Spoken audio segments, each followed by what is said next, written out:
So what's going on, guys? My name is Mr. Dalek JD and welcome to my first Apex Legends video. I've been playing so much of this game and I've learned a lot through my playtime, and I want to share my tips and tricks with you all, as well as some gameplay secrets. I've got a lot to dive in, so hopefully you learned something new in this video. If you want to share any other tips and tricks you've learned from your game time, leave them in the comments section and feel free to leave a like if you enjoyed. Now the first tip is going to be maximizing your glide speed. Now competing to land first in an area is always an uphill struggle, and it's basically a choice of risking life and death landing and hoping there's still more loot, or last minute changing the location of your drop. But especially when it comes to dropping really far distances on the map, did you know that there is a strategy which will allow you to gain more speed and cover more air quicker? This is known as the dip strategy. It's far more useful for reaching further areas on the map from the drop, but what you do is you drop down and watch your max glide meter get to around 120. At that point, dip down and watch your max glide meter go back up to about 150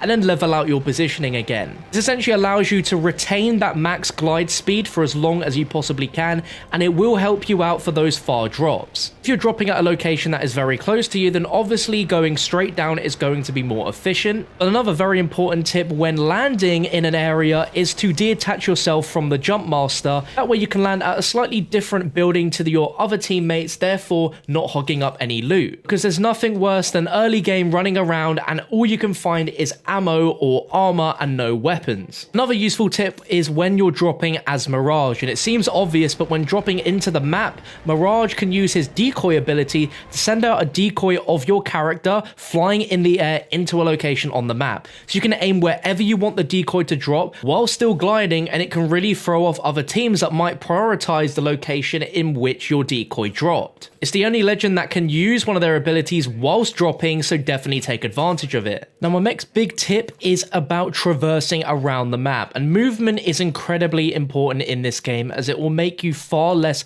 of a target to gunfire. This is shown to you in the tutorial, but I just can't stress enough how frequent you're going to be sliding in every game you play.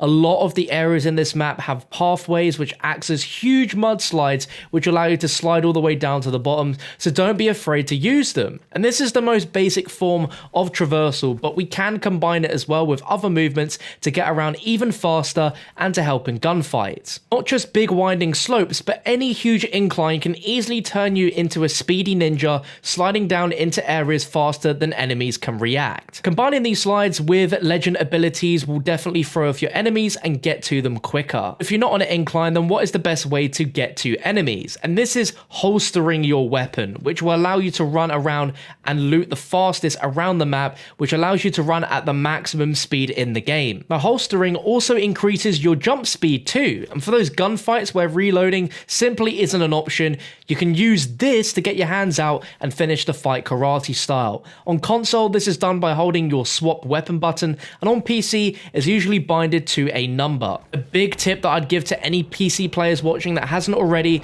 is to change the bind of this to a button on your mouse, which will give you almost instant access to holstering at any given point. You should really get into the habit of holstering your weapon at almost every chance you get when traversing and looting the map to maximize your speed, as well as during gunfights and running away from the enemy to get away quicker. You can combine both the weapon holster and the slide to create an advanced movement trick which maximizes the distance of your jump. Not many people know this, but if you slide down an incline or an area that rapidly declines and jump half a second later, there is a tiny amount of time in which these moves complement each other and allow you to jump a little further. This can be performed on mudslides, on staircases, even in midair over various roofs in order to land on them without any additional movement. It takes a little while before becoming natural and fluid in your gameplay behavior, but is well worth mastering in combination with sliding and weapon holstering. Whilst on the topic of movement, let's talk about player movement speed, and contrary to popular belief, the developers have confirmed that all 8 legends in the game move at the exact same movement speed to each other. Some of the bigger characters like Gibraltar appear to run slower, but that's only due to the speed of the arm animation on his character, which makes him appear slower. As long as your gun is holstered, all legends will move at the exact same speed no matter what. Whilst keeping on topic with speed, let's talk about melee attack speed. And there's always that awkward first encounter with an enemy where you've dropped and both of you have no weapons and decide to duke it out like your karate experts in the dojo by using your melee. If you decide to straight up punch the enemy, use a jump kick, or go for a jab, each hit that lands deals 30 damage no matter what. And this also includes if a player is playing as Wraith and using the Wraith Heirloom Knife, which also deals 30 damage. But contrary to popular belief, jump kicking is faster than the regular melee punch. You recover faster using a jump kick than you would a punch, so give it a try next time you're in that awkward situation. Now let's start to dive in with a little bit of the more advanced tips, and let's talk about an interesting feature which I don't see a lot of people using. Now the game doesn't have horizontal wall running like we'd expect in Titanfall, but it has a very useful vertical wall run which allows you to run up almost any surface in the game. And I'm not just talking about simple climb up hill faces to reach the top of them, but you can literally climb up anywhere.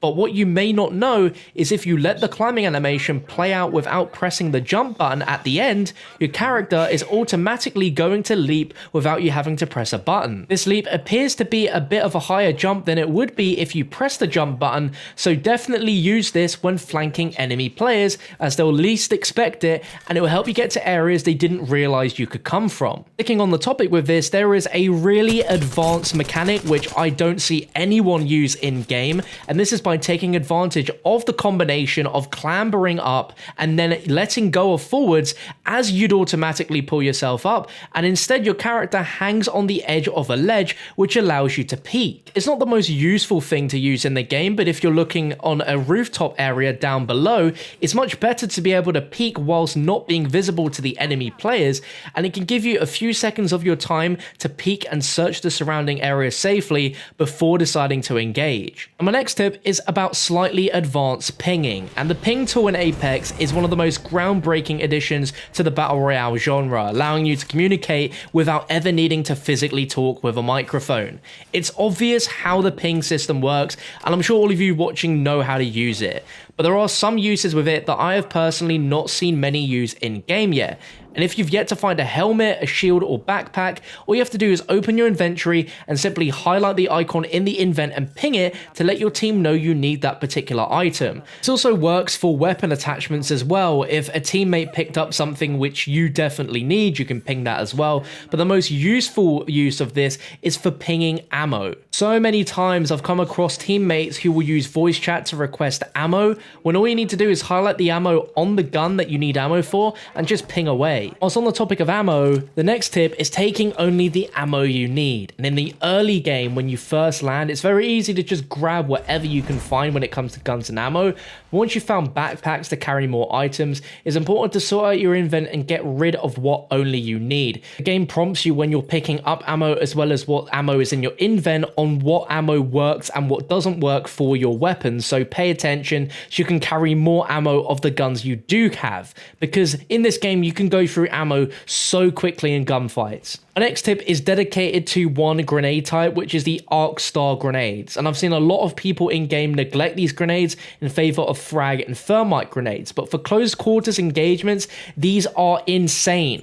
The grenades stick to surfaces as well as directly onto players that explode with arc energy after around 2 seconds of being thrown, which stuns anyone within that blast zone, rendering them basically unable to shoot properly for a few seconds. And it's this game's version of a flashbang essentially, so if you can land these directly onto a player, you're in a much better position to favor winning the fight, and it also takes off 70 health. In terms of close quarter gunfights, that is a lot of damage to be taken off straight away. When talking about gunfights, it's also very, very important to learn the right combination of loadouts that work for you. Now, in this guide, I'm not going to dictate what loadout you will end up finding and rocking to victory in your game or what you should and shouldn't use, but adapting to the meta is obvious to winning more games more often, and the loadout that I personally recommend is to rock a shotgun and then either an assault rifle or an SMG. The Peacekeeper shotgun should be the shotgun you look out for and prioritize in your games, but if you must, use the Eva or the Mozambique in the meantime. The Peacekeeper has the highest base and headshot damage out of the 3 shotguns available from floor and building loot, so using that in close range fights and aiming for the head is going to really benefit and get you more average kills per game. Combined with an attachment called the Precision Choke, learning to aim down sights when possible with the Peacekeeper will guarantee you huge headshot damage. If you're not aware, the Precision Choke is a weapon attachment found, like all other items in the game, randomly spread around the map.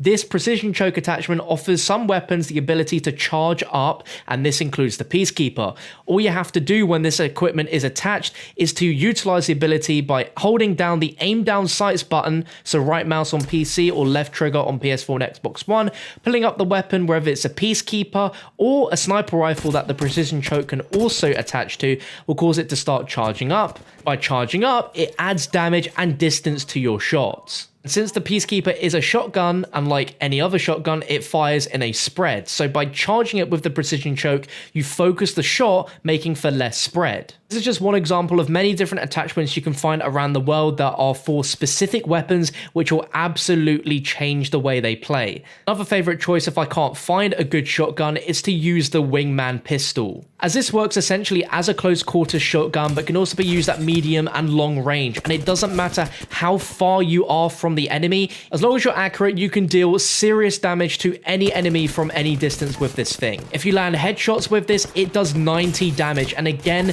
there is no range fall off from what I've experienced with this particular weapon. And if you can learn to master the aiming from a far distance, you can definitely use the Wingman to get some disgusting kills from long range. And my next tip is gun kick patterns, and similar to competitive shooters like Counter-Strike, all weapons in Apex Legends have their own predictive, predefined kick pattern, which you can learn and master as you learn the basics of each weapon.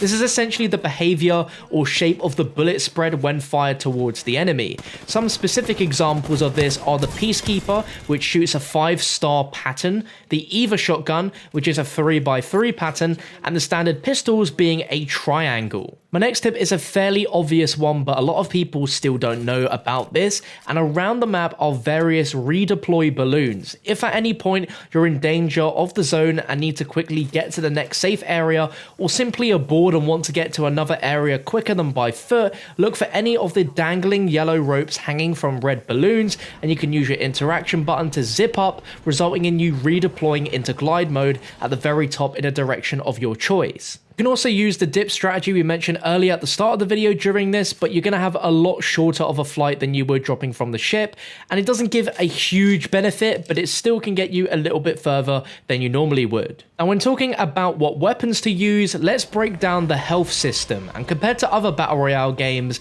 the health system can be a little tricky to understand at first, so let's break it down. You always start off with 100 HP as your base health. To increase it, you can find various levels of body armor, which will give you additional shield health. Each bar above your health bar in the heads up display is 25 additional health points. The misconception is that the chest armor decreases the amount of damage you receive from enemy fire, but all it does is increase your overall health level. So a plain level 1 shield is plain white and grants you an extra amount of health, being 25 HP per bar. Since there's 2, that gives us 50 HP extra. Level 2 is a blue color, which will grant you an additional 75 HP from your 100 health. And level 3 is purple and grants you 100 additional HP and is the gold shield that you want to be looking for. Then in conjunction with shields, we have helmets as well, which reduce the headshot damage that you receive, with the amount of the reduction increasing with the tier of the helmet you're wearing. White is a 30% reduction, blue is 40, and purple/gold is 50%. When you're in a gunfight and you hit an enemy and the damage numbers displayed are in purple, that means the enemy still has armor remaining, but you have damaged it. It's also the same if the enemy is wearing gold armor, where the numbers that display will appear in gold. And if hitting an enemy displays white colored damage, that means that they have no armor remaining and you are damaging their main health and they're weak. But definitely go on the aggressive to finish that fight. And if you have no shots left, remember, switching to your secondary is always faster than reloading. A nice fact about the helmets is that they never break and never need to be restored with consumables. Body armor, on the other hand, does. Your body armor will always be the first thing that will take damage in gunfights, so make a conscious effort to hide and heal your shield over your base health first, as it is always quicker to heal your shield than it is your base health. And since we spoke earlier about gold tier loot, let's talk about the game-changing benefits that you can get from finding gold loot around the map or out of supply drops. In the game, golden loot is called legendary loot and is identical in stats to purple equipment, but each legendary item has a bonus perk that can change the game. These are more commonly found in supply drops, but again, you can find them in the game world. Equipping a gold helmet allows your ultimate and tactical abilities to charge faster. Gold armor refills your shields after performing a finisher or execution move. A gold backpack is arguably the best as it allows you to use health and shield consumables twice as fast as you normally would, and this also affects the accelerants too. And a golden knockdown shield is the golden ticket, which allows you for one time only when you're down to self-revive. It's pretty darn ridiculous. And the final tip is going to be golden tier attachments, which are equally as important in combination with gold tier equipment for improving your game and gunfights. With optic choices in the game, it can sometimes be hard to decide what scope is appropriate for the weapons you're carrying. Golden optics are a great choice if found, as they allow you to see enemies highlighted in red and to see enemies through smoke. This is really useful if an enemy Bangalore uses a smoke grenade to try and revive down teammates, for example, as the benefits of the smoke is to hide them whilst they do that, but if you can still see them highlighted in red, it's an easy victory for you. Golden barrel attachments are also great as they give you the added benefit of a flash hider, which in long range engagements, it will help throw the enemy off on where the bullets are coming from as they can't see the gunfire. And that's going to round up my 13 tips for Apex Legends. Let me know in the comment section if you learned something new in this video, and again, as you're playing and learning more of the game, drop your tips and tricks inside the comment section to help out other players as well. If you've made it this far, then I can't thank you guys enough for sticking through all of the video, and I hope these tips prove you useful. If you did find any of them useful, a like rating would be very much appreciated. And to any of my subscribers that are watching expecting Call of Duty content, that's not going anywhere. I'm just extremely addicted to this game, and I wanted to provide my insight and tips on how I can help you become better players on the game. So if you'd like to see more Apex Legends from me, then feel free to hit that subscribe button and leave your video suggestions in the comments. But thank you for watching, and I'll catch you next time.